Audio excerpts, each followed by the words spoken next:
Welcome to Reddit Revenge. Where in today's story, OP plays it cool for nearly a decade for the perfect moment to get their revenge. I hope you enjoy.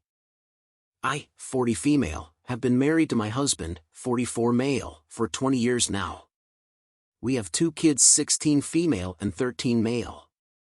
My husband is what I would consider a high earner by middle-class standards. Also, strap in folks, this is going to be long. I've never told anyone, so 10 years ago, and by complete coincidence, I found out that my husband has been cheating on me, with men, and that from before we got married. We live in a smallish town in the south of the USA, him coming out as gay will have consequences. I believe that this is the only reason he has not come out to anyone. First, here's how I found out he was cheating on me. He got sloppy, left a credit card bill, for a secret card, in the pocket of a coat. While going through it I found all the telltale signs of infidelity: payments to a hotel in a nearby county, restaurant bills, gifts, flowers, condoms and lubricant, etc. I started camping outside the hotel on days he told me he would be late, and I saw him bringing different men there. I am very good at compartmentalization and have a great poker face, comes with growing up in an abusive household, so I was able to give myself the time to cool off, and to come up with what I should do. First thing I did was getting an STD panel, since I didn't know how safe he was with his partners. It came out negative. Then I convinced him that we should use condoms, since I was having side effects from the pill. He was okay with it. I had a long think, and I came up to the decision that I was not going to confront him, nor was I going to leave him. He was able to provide me a really good lifestyle, one that I would never be able to afford with my high school diploma, a cleaning lady, a nanny to help with the kids, regular spa days in a country club, a new car every other year, luxury family vacations every year. He was a good dad, a good partner, the cheating aside, and really good in bed. But I was not going to let him have a single guilt-free week in his life. That would be my revenge. I started small, planning great date nights for us, telling him that I felt our relationship has cooled, that I wanted the spark back.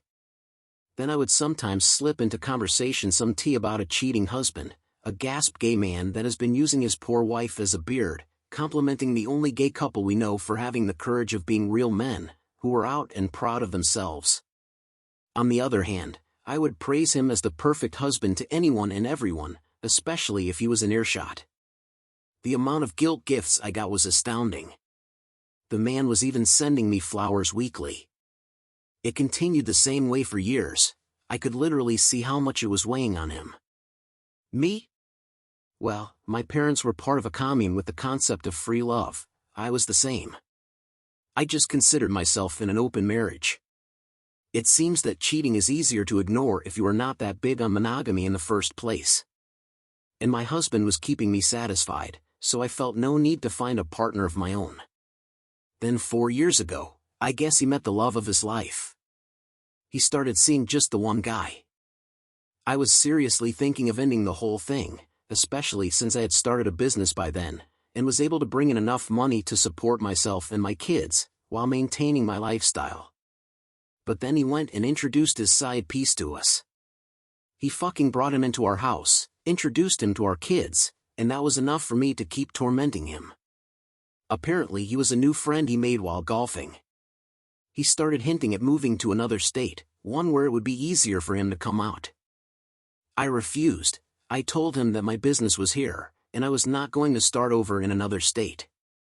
Also, the kids had their friends and extended family here. It would be unfair to uproot them. Then he started trying to start arguments. I guess he wanted us to fight, then for me to ask for a divorce. I just stopped all those arguments in their tracks.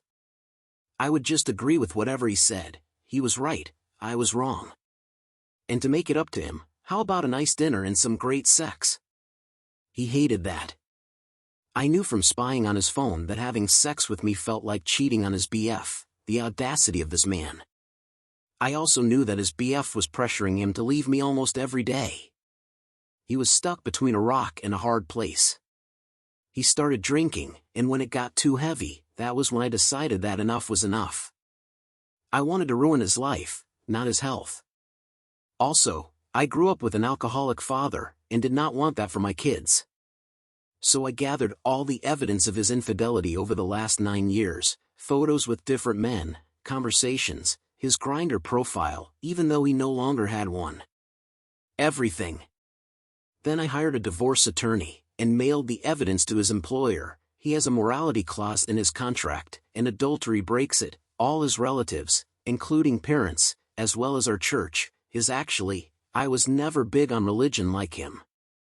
It was like a bomb exploded. He was fired. The congregation turned on him, for cheating, not for being gay. Let's keep that straight. I would never allow me kids to be part of a church that discriminated against their father, even if he was not out. His parents wouldn't take him in after I kicked him out, and he was shamed publicly. Gotta love that small-town gossip mill. And the cherry on the top? His BF was run out of the town, and he couldn't follow him because he wanted to fight for custody of our kids. Now almost a year later, I am a free woman. I gotta keep the house, my car, and my business. He got 75% of the retirement and investments accounts, but he won't be paying alimony. I got full custody, he got visitations. I also got child support. He had to move 6 hours away to find a new job, couldn't put the last job he worked at his whole life as a reference. His relationship with his family is rocky, his reputation in town is ruined, so he can't move back anytime soon. The love of his life left him for good, and my kids only tolerate him because I did my best to shield them, and to tell them that he is still a good father to them. I also made sure to treat him politely, never talked bad about him, and had a lengthy talk about how their father being gay is okay, it's who he is, and that it was not his fault. That the only wrong thing he did was hiding it from me. So I guess the results of his cheating was years of guilt followed by a ruined life. Update. Let's make something clear. I am not the good person in this story. We were both bad. I am not here trying to get pats on the back, or to be told that I did well. I know that what I did was messed up.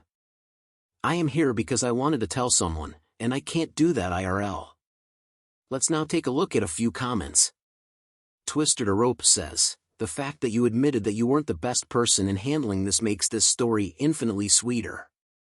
Too many people try to justify that they are a saint despite doing some heinous things. I truly hope for the best for your kids, and I give you so many props for doing your absolute best to keep them shielded from what happened.